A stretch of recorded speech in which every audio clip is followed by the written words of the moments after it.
उस प्यारी आत्मा हजरत मोहम्मद जी का जीवन चरित्र आप सुनिएगा, आपका कलेजा खिल जाएगा। ये सब ज्योत निरंजन इस काल का जाल है।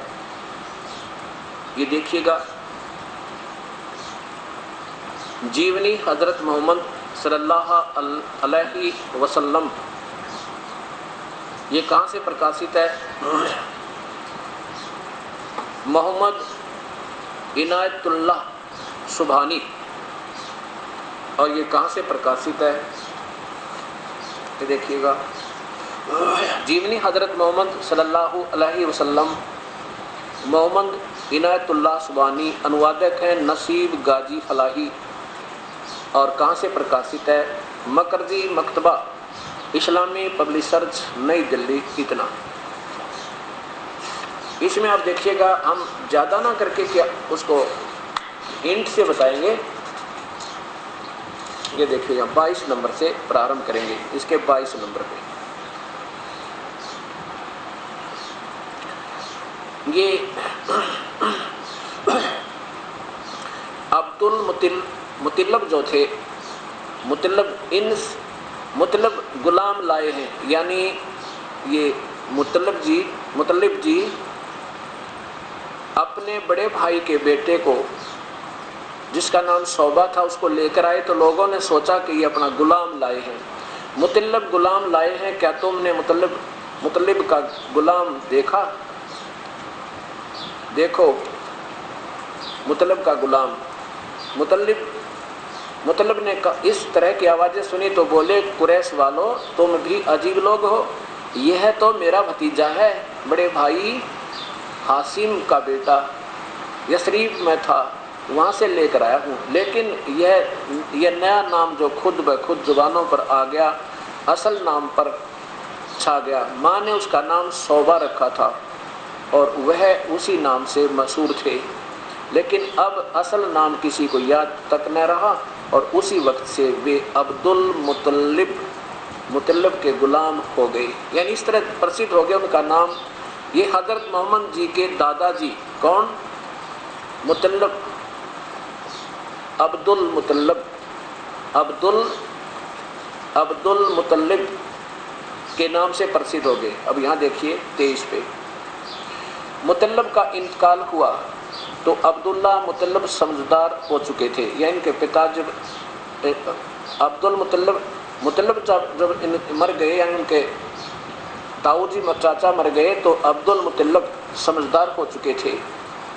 आबादी में तो कुएं थे नहीं, जो कुछ थे मक्के के आसपास वही थे, वह भी इधर उधर बिखरे हुए थे। हाजियों के लिए पानी वहीं से लाया जाता था। काबे के पास कुछ हौज होते, उनको भरा जाता था। हौजों को बारंबार भरते रहना, फिर रोज उनकी सफाई करना एक समस्या थी, जिससे बड़ी परेशानी होती थी। तरह तरह की कठिनाइयों का सामना होता था। अब्दुल मुतल्लिब फिक्र में पड़ गए। नीचे देखिए, जब उसकी कौम बिगड़ गई, ऊपर देखिए, ऊपर फिक्र में पड़ गए। जमजम कुएं के बारे में यह मशहूर था कि उसका पानी मीठा था, मज़ेदार था, कभी सूखता भी नहीं, जितनी ज़रूरत होती है हासिल हो जाता, न कोई तकलीफ उठानी पड़ती, न किसी प्रकार की परेशानी होती थी। अब्दुल मुतल्लिब को इसका ख्याल आया। अब क्या कहना चाहते हैं इसमें, फिर सुनिएगा एक बार। अब्दुल मुतल्लिब जो हजरत मोहम्मद जी के श्री दादा श्री थे, वो बड़ी नेक आत्मा थी। जब देखा कि वहाँ मक्का में आसपास पानी दूर से लाना पड़ता था, फिर उनको पता चला कि यहाँ एक कुआं था जिसमें बहुत मीठा पानी था, और वो किसी निकम्मी आत्मा ने जानबूझकर उसको आंट दिया था, उसको भर दिया था मिट्टी से। तो उनके मन में ये आया कि क्यों ना इस कुएं को फिर खोद दिया जाए, ताकि आने वालों को दूर से पानी ना लाना पड़े और परेशानी ना होए। ये सोच कर के उसने, अब्दुल मुतल्लिब ने उस कुएं की जमजम की खुदाई शुरू कर दी। उस समय केवल एक पुत्र था उनका, तो वो थक के बेचारे उस करते करते काम को एक दिन अल्लाह से, परमात्मा से प्रार्थना करी, हे अल्लाह, यदि आप मुझे 10 बेटे दे दो ना, इस काम में सहयोग दे दे, धार्मिकता में इतने अग्रसर थे वो प्यारी आत्मा, तो मैं एक बेटे की कुर्बानी आपको दे दूँ, क्योंकि ये बेकार रखे तो बड़ी आत्मा ऐसे कुर्बानी देने پر اللہ خوش ہوتا ہے. اللہ تو دان دیتا ہے جیون، وہ لیتا نہیں کسی کی. پھر بھی انہوں نے اس سوچ سے اب بھگوان کے آگے، اللہ کے آگے پرارتھنا کی، اگر مجھے 10 بیٹے دے دے تو ایک پتر میں آپ کو قربان کر دوں، آپ کے نعمت چڑھا دوں. کہتے ہیں اللہ نے پرماتما نے بات سن لی ان کی اور 10 بیٹے ہو گئے.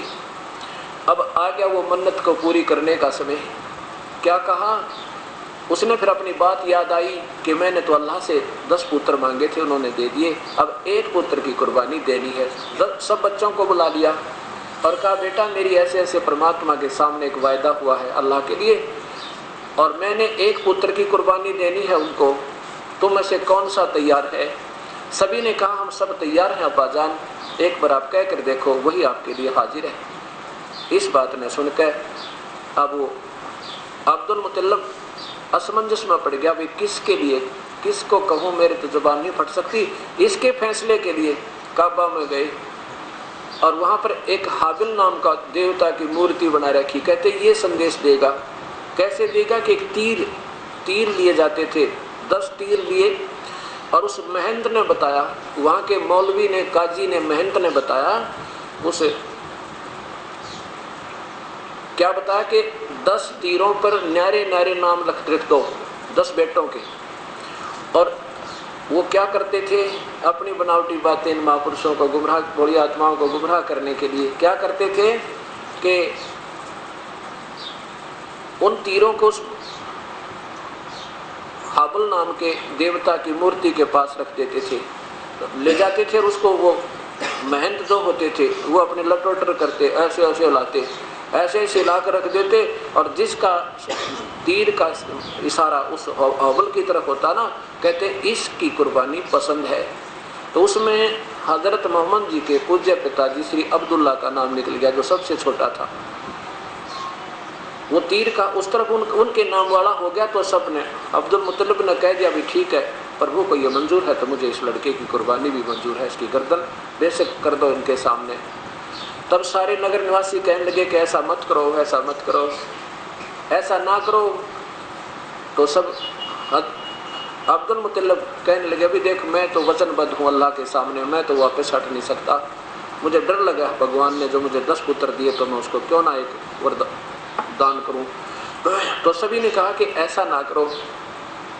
اب یہ کیا کمال کر رکھا ہے نادان بوڑھی آتماؤں کو بہکانے کے لیے ان محنتوں نے اور ان نقلی قاضی اور ملاؤں نے اور ان مندروں کے پجاریوں نے.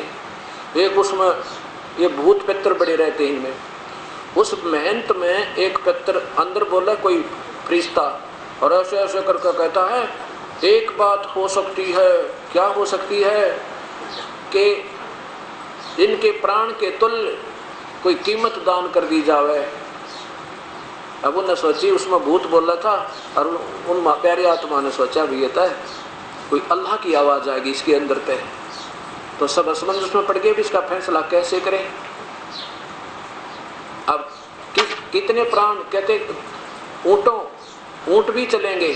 وہ اندر بولا وہ فرشتہ بھوت ہے، کہتا اونٹ بھی چلیں گے. جیسے یہ ہندوؤں میں دیکھے کیا کہتے ہیں، میں بہرو بول رہا ہوں، بہرو اور نو کو درنا تو اللہ نہ کر لے. کیسے خوش ہو گئے آپ بہرو جی. کہتا ہے ایک شراب کی بوتل اور ایک بکرے کا ماس تو میں پرسن ہوں. اب ڈرتے بیچارے وہ کرنا پڑے. ایسے ہی مسلمان دھرم میں بجلی گر گئی. ان پیاری آتماؤں کو اس میں وہ پریت آتما کا کہتا میں اللہ بول رہا ہوں. ہاں ایک کام ہو سکتا ہے، اگر اس کے جیون کی خاطر، ان کے جیون کی رکشا کے لیے کچھ انیہ پشو بھیٹ کر دو. تو سب بولے بھائی ٹھیک ہے، بھگوان ایسا کہتا ہے تو ایسے کر لیتے ہیں. تو کہنے لگے اس کا فیصلہ